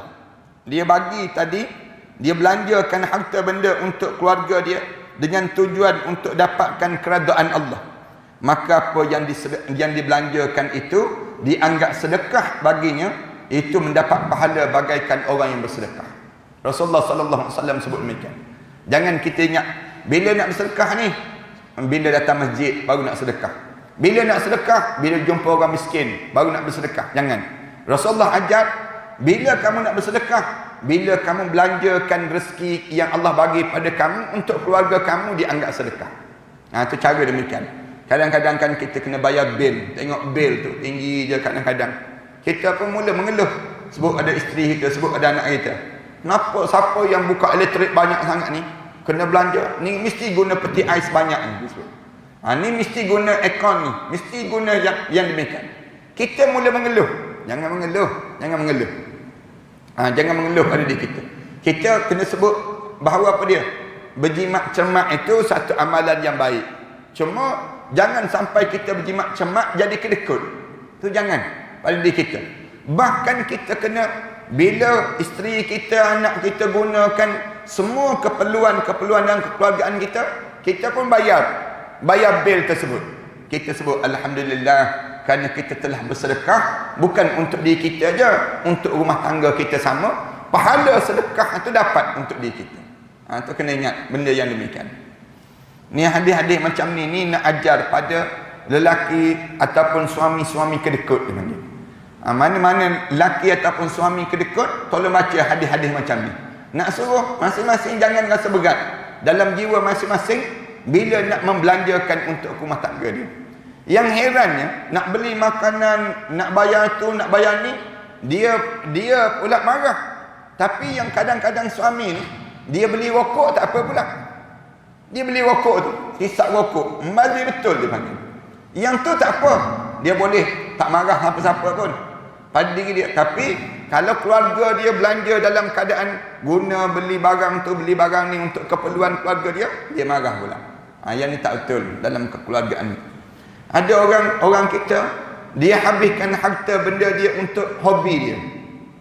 Yang jenis minat modified kereta kan, modified kereta ke, modified motor ke dan sebagainya, dia boleh belanja pula untuk benda yang demikian. Nak beli exhaust kereta je, exhaust kereta, exhaust yang boleh masuk kepala dalam tu sebenarnya. Yang tu dia sanggup beli 1,000, 2,000 nak tukar exhaust kereta ni, belanja. Tapi bila orang rumah dia nak beli barang tu, nak beli barang ni, dia marah terus. Apa ni membazir dah, dia sebut demikian. Dia tahu pula membazir. Yang dia beli exhaust besar color tu tak apa pula. Ni ada juga yang jenis demikian. Dalam kekeluargaan ni kena ingat, bila kita berumah tangga, di antara benda yang perlu kita buat dalam hidup kita, belanjakan pada keluarga. Bila kita belanja pada keluarga kita dalam membeli rezeki dan sebagainya, semua tu pahala-pahala yang Allah kurniakan untuk diri kita. Wa an Abdullah bin Amr bin As radhiyallahu anhuma qala Rasulullah sallallahu alaihi wasallam kafa bil mar'i ithman an yuda'a man yaqut. Hadis hasan sahih rawahu Abu Dawud wa ghairuhu. Wa rawahu Muslim fi sahihi bimaknahu qala kafa bil mar'i ithman an yahbisa an amman yamliku qutah. Ni hadis ni, tadi hadis yang Rasulullah sebut kita dapat pahala. Yang ni Rasulullah kata, yang ni dapat dosa pula. Macam mana dapat dosa? Memadailah seseorang itu menjadi berdosa apabila dia mensia-siakan orang yang patut dia bagi makan padanya. Dosa orang tersebut. Dosa di kalangan kamu, mana-mana di kalangan kamu yang patutnya isteri kamu, anak kamu dapat makanan, tiba-tiba tak dapat makanan, kamunya biarkan dia tak makan. Biar dia tak makan sebut. Dosa bagi kamu. Kenapa dia berdosa ni? Kerana kamu kekenyangan. Kamu makan untuk diri kamu. Kadang-kadang beliau nak balik, dia tahu dah isteri dia ni tak masak ni, dia sebut. Tak masak ni kat rumah ni. Dia pun berhenti kat kedai, dia makan seorang-seorang. Makan seorang-seorang. Isteri tunggu je suami ni nak balik. Bila suami balik, sampai ke rumah, isteri tanya, bang, tak bawa balik apa-apa ke? Bawa balik apa, dia tanya. Dia tanya balik isteri dia. Isteri dia pun tanya, saya tak masak ni bang. Siapa suruh? Dia sebut demikian. Siapa suruh tak masak? Dia marah pula pada isteri. Jawab, nak masak apa? Tak ada makanan. Tak ada benda yang nak masak. Tak ada benda nak masak. Harap abang bawa balik lah. Dia sebut demikian. Katanya suami, kita puasa je lah. Puasa apa? Isteri sebut malam-malam macam ni. Nak sebutnya, alah kita puasa, buat puasa dia sebut. Kita tidur. Padahal dia dah kenyang dah. Dia dah kenyang dah. Dosa suami yang jadi macam tu. Dosa. Dia dah kenyang dah. Sebelum sampai ke rumah, dia dah makan siap-siap. Dia berhenti kat kedai dan sebagainya. Kemudian dia makan dah siap-siap. Dah kekenyangan dah dia. Isteri tanya, ada makanan ke? Ada makanan ke abang bawa balik? Saya tak bawa balik apa-apa pun, dia sebut. Dah kamu malas, padan muka kamu, dia sebut. Malas, dia sebut pada isteri dia. Padahal isteri dia sebut, nak malas apa? Barang tak ada. Beras pun tak ada nak masak. Nak masak apa kat rumah? Tak ada makanan. Yang tak ada sungguh perang sekian. Zaman kita ni lagi teruk ni. Zaman sekarang ni, anda berjumpa dengan orang yang kita nampak rumah dia nampak macam biasa kan? Nampak orang macam berada. Sebenarnya dia memang susah dalam keluarga ni. Ramai di kalangan kita ni, nak beli makanan pun tak boleh. Nak beli beras pun tak ada. Tak ada duit. Memang tak ada sungguh. Bila kita buat di masjid ni kan, masjid ni kita buat food bank. Food bank ni, bila kita buat makanan percuma, anda buat di Seksyen 8 di Kompleks Tibun Nabawi. Mana-mana jemaah-jemaah yang ada rezeki tu, beli makanan, beli beras ke, beli sardin ke, beli apa, letak dekat rak tersebut. Ada ibu-ibu ni datang ambil makanan tu. Kita umum datang ambil cara percuma je. Siapa nak ambil, kemudian tulis nama. Yang datang ambil ni, dia ambil pukul berapa? Pukul 2 pagi datang. Pukul 2 pagi kita letak CCTV, kita tengok. Datang ambil, kemudian tulis nama. Tulis nama tu. Kita letak dalam tulisan, dalam garisan tu kita sebut pukul berapa. Dia tulis datang pukul 8 malam. Padahal dia datang pukul 2 pagi. Nak sebutnya apa dia? Dia malu. Malu nak bagi tahu yang dia ni susah. Dia malu nak bagi tahu, nak jumpa dengan ustaz malu, nak jumpa dengan petugas-petugas malu. Akhir datang ambil. Bila datang ambil, tulis nama. Tulis nama tu kita letak dalam kolom tu pukul berapa dia datang. Kita tengok dalam CCTV pukul 2 pagi. Tapi dia tulis pukul 8 malam. Kenapa dia buat demikian? Dia rasa malu. Malu nak bagi tahu yang dia ni susah. Ambil sungguh. Kadang-kadang kita terserempak dengan mereka yang ambil minyak, yang ambil gula, yang ambil barang-barang keperluan ni. Dia tunduk je. Tunduk muka dia. Dia sebut, minta maaf lah ustaz, saya terpaksa ambil. Kenapa dia? Kerana tak ada sungguh. Suami saya tak ada, kemudian anak-anak pula tak bagi, tak tolong. Saya terpaksa juga datang ambil ni sebut. Anak sebutnya susah sungguh di kalangan kita. Bukannya orang yang dalam keadaan yang kita nampak macam masyarakat kita ni biasa-biasa, tak. Ada orang yang memang susah sungguh dalam hidup mereka tersebut. Susah ni di antara sebabnya kerana perangai sikap dia tersendiri, ataupun kerana memang bebanan ekonomi kita. Keadaan ekonomi kita ni semakin terdesak. Dalam suasana masyarakat kita ni semakin terdesak, makin terdesak. Ekonomi yang tak menentu. Perang di antara Amerika dengan China ni, perang dagangan di antara dua negara ni menyebabkan terkesan pada kita ni sendiri. Perang ni semua ni bawa kesan yang semakin buruk dipanggil. Bukan semakin baik, tak. Bahkan kita ni, kita boleh rasa bagaimana bebanan kekuatan ekonomi orang kita ni. Cuba tanya bank-bank. Cuba tanya yang disebut dengan apa dia, pegawai kerajaan. Kebanyakan di kalangan kita, orang Melayu kita ni menghadapi suasana tekanan ekonomi yang teruk di kalangan kita. Tanya restoran-restoran, kedai-kedai restoran, kedai-kedai makan, kedai-kedai runcit dan sebagainya. Kebanyakan mereka sebut ekonomi kita semakin junam, semakin teruk sekarang. Orang yang berniaga dia tahulah. Orang yang terlibat dengan pegawai bank, kita tanya, ramai ke orang buat loan sekarang? Oh, ramai yang bankrupt, ustaz sebut. Muda-muda lagi bankrupt dah. Muda-muda bankrupt. Kenapa bankrupt? Keluar-keluar tak boleh bayar. Tak boleh bayar PTPTN, tak boleh guna kad kredit. Kad kredit pula tak boleh bayar. Dah kredit manjak, hutang-hutang manjak, yang menyebabkan semakin beban. Ramai mana rumah tangga yang hancur, kekeluargaan yang bercerai-berai. Punca apa dia? Suami tak ada kerja. Akhirnya bila tak ada kerja, suami ni dimarahi oleh isteri. Isteri pula tertekan, nak makan apa dalam keluarga yang suami tak buat kerja. Kemudian dalam keadaan tekanan begitu, akhirnya minta cerai. Cerai rumah tangga ni sendiri. Di Malaysia kita ni, setiap 15 minit sepasang pasangan bercerai. Setiap 15 minit sepasang pasangan yang bercerai. Di Malaysia kita ni kuatnya krisis kekeluargaan. Kerana apa dia? Tekanan bebanan ekonomi ini sendiri di kalangan kita. Allahu Akbar. Kemudian ada yang kedekut, akhirnya dia tak belanja untuk rumah tangga dia. Rasulullah kata, kafa bil mar'i isman, memadailah seorang itu dapat dosa bila an yudayya man yaqut, yang dia mensia-siakan orang yang patut dibelanjakan pada keluarga dia itu sendiri. Dalam hadis yang lain, Rasulullah sallallahu alaihi wasallam sebut, kafa bil mar'i isman, memadailah bagi seorang tersebut mendapat dosa an yahbisa amman yamliku qutah, di mana dia menghalang daripada orang yang patut mendapat rezeki dalam keluarga dia tak bagi pada keluarga, dosa dia. Tak bagi nafkah, senang cerita ni.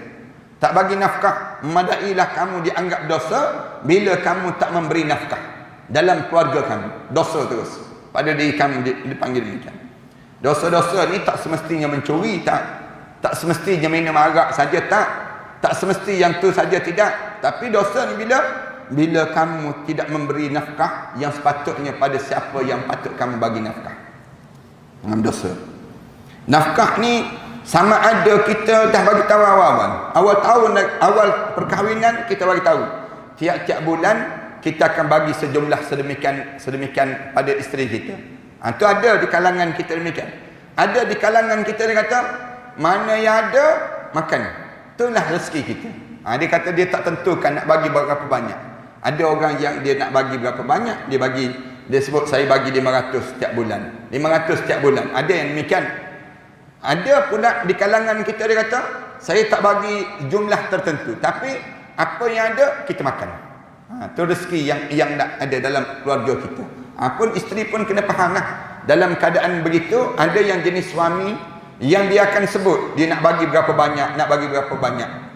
Tapi bagi anak, kalau bagi macam tu dia jadi statik. Rumah tangga kita nampak tak berapa, tak menentu dia panggil. Tapi yang lebih baik, kita ni mana yang Allah bagi rezeki pada suami kita pakai makan di sana. Itu yang terbaik lah, yang sepatutnya kita dapat. Kalau dapat macam tu beruntunglah. Kalian akan jauh lebih untung daripada dibagi dalam bentuk seketul tiap-tiap bulan begitu. Yang teruk lagi, dia kata saya tak janji apa-apa. Yang teruk lagi, saya tak janji apa-apa, saya tak nak bagi apa-apa. Dia kata yang ni atas diri saya. Masa saya nak bagi, saya bagi. Masa saya tak nak bagi, kamu diam sudah, dia sebut. Yang ni bahaya. Rumah tangga yang macam ni, dia akan menyebabkan lagi teruk ekonomi di sudut kekeluargaan itu sendiri. Kemudian wa an Abi Hurairah radhiyallahu anhu anna Nabi sallallahu alaihi wasallam qala, daripada Abi Hurairah radhiyallahu anhu, daripada Nabi sallallahu alaihi wasallam bersabda, ma min yaumin yusbihul abdu fihi illa malakan yanzilan fayaqulu ahaduhuma Allahumma a'ti mumfiqan khalafa wa yaqulu al-akhar Allahumma a'ti mumsikan talafa. Ni ingat betul hadis ni ya. Hadis ni Rasulullah sallallahu alaihi wasallam sebut. Katanya Abu Hurairah, aku dengar daripada Nabi sallallahu alaihi wasallam bersabda, Rasulullah sebut, ma min yaumin, tidak ada sehari pun pada hari-hari yang kamu lalui, yusbihul abdu, ketika mana bangun pagi saja seorang hamba, fihi illa malakan, pada diri dia mesti turun 2 orang malaikat. Salah satu malaikat ni akan turun. Setiap kita ni ada malaikat yang turun pada diri kita ni. Malaikat yang turun apa dia? Fayaqul ahaduhuma, salah seorang ni akan baca doa macam ni. Dia akan baca doa untuk diri kita. Doa apa dia? Allahumma a'ti munfiqan khalafa. Ya Allah, tambahkan lagi rezeki yang telah dibelanjakan pada keluarganya orang ini, ya Allah. Ni, ya Allah, tolong tambahkan lagi rezeki pada hamba Allah ini yang telah dia belanjakan dalam hidup dia perkara-perkara yang baik ini. Kamu tambah lagi rezeki untuk dia, ya Allah. Yang telah dia habiskan semalam, harta-harta dia telah habiskan semalam tu, ya Allah, kamu tambahkan lagi pada diri dia, ya Allah. Ini doa seorang malaikat doa. Mesti malaikat ni baca doa. Salah satu ni baca doa macam ni. Ataupun wa yaqulul akhar, katanya malaikat seorang lagi, Allahumma a'ti mumsikan talafa. Ya Allah, kamu satu lagi sebut, ya Allah. Kemudian yang kata lagi, ya Allah, berikanlah pada orang yang menahan hartanya enggan nafkahkan rezeki dia tersebut menjadi habis sama sekali, ya Allah. Maksudnya apa dia? Allahumma ati mumsikan talafa. Ya Allah, kamu hancur leburkanlah segala rezeki-rezeki orang yang kedekut ni, ya Allah. Maknanya kamu jangan bagi apa-apa, biar yang dia simpan tu, ya Allah, hancur lebur, senang kita. Elok dia ada orang yang jenis kedekut, dia simpan, dia beli makanan. Katakanlah dia beli biskut, kita buat contoh. Dia pun sorok biskut dia, tak bagi pada anak-anak dia, sorok bawah katil. Malaikat bangun pagi esok, malaikat baca doa, ya Allah, hancur leburkanlah biskut yang ada tersebut, ya Allah. Jangan dia pun tak boleh makan, ya Allah. Dia tengok tak ada dah biskut tu, kena tarik pada tikus dah, habis makan pada tikus dah. Maknanya apa dia? Kenapa jadi macam tu? Kerana malaikat baca doa. Malaikat baca doa. Ada orang yang jenis kedekut kan. Jenis kedekut ni, dia bawa balik durian di 24 ni. Dia bawa balik durian, dia sorok je kat bawah rumah dia. Dia sorok je. Isteri dia kata, bang durian lah bang. Katanya suami dia pula, bila ada durian, kita tak pernah. Padahal dia dah beli dah, dia sorok kat bawah. Kemudian keluarga dia kata, bang durian lah. Anak-anak pun bersorak-sorai dah, bang durian. Dia buat tak erti je. Dia sorok ni. Lama-lama dia turun tengok hilang. Yang durian tadi. Dia pun sibuk tanya, kenapa hilang? Ni jawab. Ni malaikat baca doa. Dekut sangat kamu. Bila kamu dekut sangat, dengan kamu pun tak boleh makan durian. Itu maknanya apa dia? Jangan kamu simpan. Kalau kamu simpan, malaikat baca doa untuk musnahkan harta benda kamu. Kalau kita belanja, Allah hantar malaikat baca doa. Ya Allah, tolong tambah lagi rezeki orang ni, ya Allah. Dia telah gunakan untuk keluarga dia. Dia gunakan seluruh kepada keluarga dia. Tambah lagi lah, ya Allah. Malaikat baca doa. Rasulullah sebut demikian. Kalau tidak, kalau kita sorok, kita simpan. Isteri kita kata, bang, saya nak beli yang ni, boleh tak bang? Saya rasa nak jugalah gelang-gelang, sutas, nak jugalah cincin-cincin, sorat dekat jari ni, katanya isteri. Sebut pada suami dia. Dia kata, abang mana ada duit pun, dia jawab demikian. Yang isteri kata, orang lain bang, bukan gelang je. Orang lain tu dengan rantai-rantai ada, jiran sebelah tu. Dia pun jawab, beli yang Zulian gitu, dia sebut. Bukan beli yang original pun, dia sebut. Beli yang tipu je tu, dia sebut demikian. Dia nak samakan dia. Dia ada rezeki ke tak ada rezeki? Dia ada, tapi dia simpan. Satu hari, tengok dia terpaksa belanjakan rezeki dia ni pada benda yang dia terpaksa guna juga. Yang hancur lebur rezeki dia tadi, tak boleh bagi pada isteri dia. Punca apa dia? Kerana dia kedekut tadi, malaikat baca doa. Tiap-tiap pagi malaikat baca doa pada dia. Doa malaikat apa dia? Allahumma a'ti mumsikan talafa.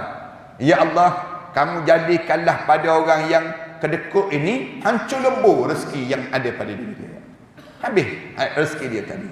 Ini doa yang dibaca oleh malaikat. Biarlah kita ni tiap-tiap pagi malaikat baca doa, Allahumma a'ti mumfiqan khalafa. Biar malaikat baca doa ni untuk diri kita. Kita pun pagi lagi amin. Mengaminkan doa para malaikat Allah Subhanahu wa taala. Ingat ni hadis ni. Tiap pagi Bukannya tiap-tiap sebulan sekali, tak. Tapi Rasulullah kata malaikat ni ma min yaumin, tak ada hari yang berlalu pada hari-hari ni, pada pagi hari mesti malaikat baca doa ni untuk diri kami. Kalau malaikat baca doa ni, salah satu ni akan dibaca doa untuk diri kami. Doa apa dia? Sama ada kamu belanjakan untuk keluarga kamu tersebut. Semua doa malaikat akan baca untuk diri kita. Lepas tu kita kan kadang-kadang kita balik dalam jalan malam-malam nak sampai ke rumah, telefon pada orang rumah, beritahu pada orang rumah nak sampai ni, nak beli makanan apa, nak apa dia dalam rumah tangga kita, keluarga kita nak apa dia lagi, misal contohnya. Maknanya yang ni orang rumah kata tak apalah bang, ada dah makanan kat dapur, banyak dah, misal contoh. Kita pun tak apa dah yang demikian. Tapi kadang-kadang orang rumah ni sebut, bang, memang keluarga tak makan lagi, belilah nasi goreng paprika, misal contoh. Belilah tom yam ke, nak juga rasa, macam orang lain rasa. Kita beli makanan untuk belanja rumah tangga kita tadi. Itu cara yang terbaik untuk kekeluargaan kita. Ni benda-benda yang perlu ada lah, nak suruh jaga rumah tangga. Wa anhu anin nabi sallallahu alaihi wasallam qala al yadu ulya khairun minal yadi sufla wabda biman ta'un wa khairu sadaqatin man kana an zahri ghinan wa man yasta'fif yu'affifu Allah wa man yastaghni yughnihu Allah, rawahul Bukhari. Rasulullah sallallahu alaihi wasallam sebut lagi, Rasulullah sebut tangan yang berada ke atas jauh lebih mulia daripada tangan yang berada kat bawah. Maksudnya mereka yang memberi jauh lebih baik daripada mereka yang meminta. Kalau kita dipilih, Rasulullah kata, kalau kamu ada pilihan, wabda biman ta'un, pilihlah untuk berada di atas, bukan berada di bawah. Maksudnya Rasulullah kata, wabda biman ta'un, hidup ni jadikanlah pemberi, bukan penerima. Jangan hidup diri kamu ni asyik kamu nak terima je. Kamu jadikanlah, kalau dalam hidup ni ada dua. Rasulullah kata al-yadu sufla, al-yadu u'liya khairan min al-yadi sufla. Tangan yang berada ke atas jauh lebih baik daripada tangan yang berada kat bawah. Maksudnya orang yang memberi jauh daripada orang yang menerima. Jangan belajar untuk nak menjadi penerima, asyik minta, jangan. Belajar untuk pemberi, menjadi pemberi. Rasulullah sebut wabda biman ta'un, mulakan dalam hidup kamu ni untuk memberi. Dalam hidup kamu ni kamu berlumba untuk memberi. Jangan kita asyik nak jadi penerima, jangan. Cuba belajar juga untuk kita ni, untuk kita nak memberi. Kan ada orang dia seronok untuk dapat terima kat rumah dia, sekejap orang bagi salam. Orang bagi salam, nak ada apa, dia jawab. Orang jawab, ni ada makanan sikit, ni ada, dia pun suka. Kenapa dia menerima? Rasulullah kata tak, bukan kamu menerima, yang sepatutnya kamu yang memberi. Kamu yang beri. Kita ada buah-buahan dekat kampung, ambil buah-buahan kita ni, datang bagi pada jiran. Jiran, manakala jiran ni jangan asyik suka je, menerima je. Oh, alhamdulillah kita ada jiran yang ada kebun. Alhamdulillah kita berjiran dengan orang yang ada kebun. Masuk je musim durian, sibuk tanya, durian tak gugur ke tahun ni? Tanya jiran dia. Yang dia sendiri tanam pun tidak. Dia sibuk tanya. Lepas tu jiran bagi tahu, ya ada kebun saya, kebun banyaklah pohon durian. Tak nak ajak ke pergi kampung kat sana? Dia pula ajak. Dia pelawa diri dia. Rasulullah kata jangan begitu. Jadikanlah diri kamu ni yang banyak kebun durian, yang banyak kebun rambutan, kebun buah-buahan. Kamu pula ajak orang. Mari. Yang kalau kamu dapat yang tu, itu lebih baik dalam hidup. Itu lebih baik dalam hidup kan. Ini kan musim-musim buah ni kan. Buah yang paling awal berbuah, tapi paling lambat masak. Buah rambai dia panggil. Buah rambai ni dia berbuah awal. Berbuah manjang je turun ke bawah ni. Tapi dia masak paling lambat sekali. Orang lain dah habis, dah masak semua, dia baru masak. Nak sebut buah rambai. Buah rambai musim-musim dekat kampung biasanya dia demikian. Ini orang-orang kampung ni dia tahulah. Buah-buah kampung dia panggil demikian. Kemudian kita pula ambil buah-buah tu bagi pada jiran-jiran kita, bagi pada sahabat-sahabat kita. Ada setengah-setengah anak pergi ke Kuala Pahang tu, di kawasan tersebut, sampai durian ni buah begitu je. Buah begitu je, dia kata tak ada siapa nak, tak ada orang nak kutip, dia sebut. Tak ada orang nak kutip. Kita ni nak sebutnya dalam suasana kita ni, kita diajar supaya berada memberi lebih baik daripada kita menjadi penerima. Wabda biman ta'un. Rasulullah sebut, mulakan dengan kamu menjadi penerima, bukan kamu menjadi pemberi, bukan penerima.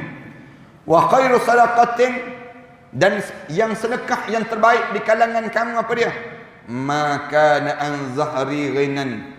Mana-mana orang yang sebaik-baik sedekah ialah orang yang diberi di luar keperluan, yakni bahawa dirinya sendiri sudah cukup untuk kepentingan dan kepentingan keluarganya. Kemudian waman yasta'fif yu'affifullah. Mana-mana orang yang menahan diri dia daripada minta-minta, walaupun dia dalam keadaan dia miskin, maka Allah akan mencukupkan keperluan untuknya. Rasulullah sebut, wa khairu sadaqah man kana an zahri ghinan. Rasulullah kata, yang sedekah yang terbaik mengayakan orang-orang yang berada sekitar dengan diri kita ini, memudahkan mereka. Maknanya keluarga kita semua senang. Ini sebaik-baik kita sedekah. Sedekah pada siapa? Sedekah pada orang dekat-dekat dengan kita. Bagi pada orang dekat dengan kita. Ni yang anda nak sebut sikit kan. Kapitalis, sistem kapitalis. Dia tak nak kroni, dia tak nak kroni. Islam ada benda yang Islam suruh bagi pada kroni. Islam suruh bagi pada keluarga yang terdekat. Kroni ni ajaran yang disebut dengan Islam, dia nak suruh bagi pada keluarga yang dekat. Supaya keluarga yang dekat ni jangan sekali-kali lepas pada dia menyusahkan orang lain. Itu kaedah dalam Islam. Manakala sistem kapitalis, dia kata pada dia, kamu jangan kroni, jangan kronism. Ya, ada benda yang tak boleh kroni, ada benda yang kena kroni. Ada benda yang kena kroni dalam Islam. Kronism ni kan, kroni ni istilah yang digunakan sebelum daripada ni. Kalau benda yang ni bagi pada kroni yang terdekat pada mereka tersebut. Kroni ni bagi kapitalis, bagi sistem sekularis, dia tak nak benda demikian. Dia tak nak. Tapi Islam suruh ada benda yang kena kroni. Antara kena kroni pada kita ni apa dia? Sedekah. Sedekah yang terbaik untuk siapa? Bagi pada kroni yang terdekat. Rasulullah sebut demikian. Wa khairu sadaqah man kana an zahri ghinan. Rasulullah sebut, bagi pada isteri kamu, bagi pada adik-beradik kamu, bagi pada sepupu sepapak kamu. Kamu bagi pada mereka di sini. Yang tak boleh kroni ni bila? Kamu ambil harta kerajaan, kamu bagi selepuk pada adik-beradik kamu. Yang tu tak boleh lah. Yang tu tak boleh. Tapi rezeki kamu, kalau rezeki kamu dah ada daripada kamu bagi pada adik-beradik kamu. Itu cara dalam Islam. Yang dimiliki oleh kamu, yang bukan dimiliki oleh kerajaan. Yang dimiliki oleh kerajaan tak boleh. Yang dimiliki oleh kerajaan. Ni sistem Islam, dia nak suruh yang kita ada dah rezeki kita ni, kita bagi pada keluarga kita. Suruh keluarga kita ni, jangan kita je kaya, jangan kita je senang, tapi keluarga kita susah, meminta-minta, jangan. Rasulullah kata, senangkan keluarga kamu. Dah kamu senang dah, ambil rezeki kamu tu bagi pada adik-beradik kamu, bagi pada sahabat saudara mara kamu, jiran tetangga kamu. Itu yang terbaik. Bila kita ni, kita guna kepentingan orang ramai untuk adik-beradik kita, itu tak boleh lah. Islam larang, dia panggil demikian. Wa man yasta'fif yu'affifullah. Mana-mana orang yang dia boleh menahan diri dia daripada meminta-minta, Allah akan memenuhi setiap keperluan dia. Rasulullah sebut demikian. Wa man yustaghni yughnihullah. Mana-mana orang yang dia rasa kaya, cukup dengan apa yang ada di sisinya, maka Allah akan mengkayakan dengan apa yang telah dikayakan oleh Allah untuk diri dia sebelum daripada ini. Ini Islam diajar, jangan minta-minta. Hidup ni sekadar-kadar sudahlah. Hidup ni biar rasa cukup dengan apa yang Allah bagi pada diri kita. kita rasa cukup je dalam hidup kita. Maka di waktu ini Allah jadikan kekayaan kepada kita bertambah dalam kehidupan kita seharian. Nah, habislah dalam bab sedekah ini, insya-Allah kita masuk bab al-infaq mimma yuhibbu wa minal jayyid. Bila kamu nak bersedekah, bersedekahlah apa yang kamu sukai dan apa yang terbaik, yang baik di sisi kamu. Jangan kamu bagi yang barang buruk-buruk baru nak bagi pada orang. Bila nak bersedekah, nanti durian dah nak masam, bagi pada orang. Nak suruh orang buat tompoyak, dia panggil demikian. Senang dia sebut demikian. Jangan bagi waktu mana baru gugur tu bagi. Yang kamu sayang, nak bagi pada orang yang mana? Yang kena tebuk pada tupai. Kena tebuk pada tupai baru dia bagi pada orang. Yang tak kena tebuk, dia nak jual. Yang ni tak boleh. Islam dia ajar supaya kita ni bersedekahlah dengan apa yang kita sayang. Yang kita sayang, kita sedekah. Sayang dia, sedekah, bagi. Nak suruh buang perangai dunia dalam jiwa kita, kemudian kita bagi pula pada orang dengan tujuan nak suruh tambahkan akhirat dalam jiwa kita. Ni suatu Islam dia suruh banyakkan kita berbelanja di jalan Allah Subhanahu Wa Taala, nak suruh kita ni menambahkan rasa kasih dan sayang pada akhirat Allah, dan kita ni mengurangkan rasa cinta terhadap dunia. InsyaAllah dalam bab yang akan datang nantilah kita sambung pada minggu yang akan datang nanti dalam bab ni lah, bab yang ke-37 insya-Allah. Sallallahu ala Muhammad wa ala alihi wa sahbihi wasallam. Walhamdulillahirabbil alamin. Bismillahirrahmanirrahim. Alhamdulillahirabbil alamin. Wassalatu wassalamu ala asyrafil anbiya'i wal mursalin wa ala alihi wa sahbihi ajma'in. Rabbana iftah bainana wa baina qaumina bil haqq wa anta khairul fatihin. Rabbana zalamna anfusana wa illam taghfir lana wa tarhamna lanakuna minal khasirin. Rabbana atina fid dunya hasanah wa fil akhirati hasanah wa qina adzaban nar. Sallallahu ala Muhammad wa ala alihi wa sahbihi wasallam. Alhamdulillahirabbil alamin.